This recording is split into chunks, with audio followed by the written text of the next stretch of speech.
There's a lot of laughter around Bill Larkin's place. Of course, there's a lot of birdhouses and a lot of other stuff, too. Hey, I'm Bill Larkin. I really don't have a title, but this has kind of evolved into a tourist attraction, which I didn't really plan to do. And even a recent surgery hasn't kept Bill from greeting tourists and dreaming big like he's always done. Well, I was working at Crane and I had flowers outside. I had 30,000 annual plants and I watered them. The last year, it got up to 7 to 8 hours a day, 7 days a week. And I thought at the end of the year, you ain't going to have flowers no more. So Bill, being nothing if not ambitious, had another idea. I had over 300 hanging baskets and I would put the top board was flat. So I decided to put something up there, and I tried to buy birdhouses, and they would just fall apart. So I went to some place, and they said, well, we sell lumber, why don't you build some? I built a few, like 6. They were crooked.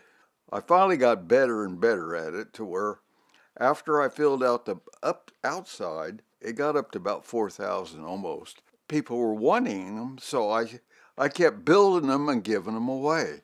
That sense of generosity and over-the-top ambition just seems to be the way Bill does things. I have been nuts all my life. Before I moved here, I didn't even know what a birdhouse was hardly.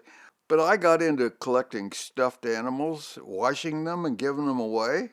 And I would do at least 2,000 a year. So I'm just crazy.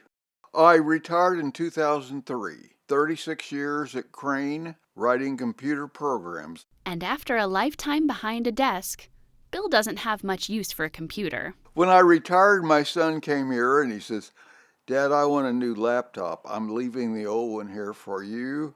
And he came back a couple months later.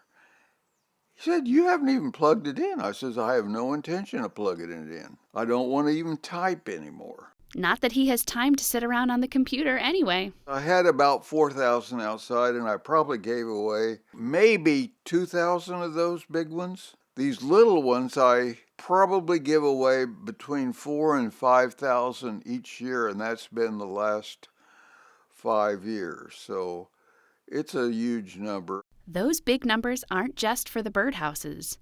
Bill's place is a big draw in southern Indiana. Well, the biggest group I've ever had in my life was last summer when a Jeep rally came here.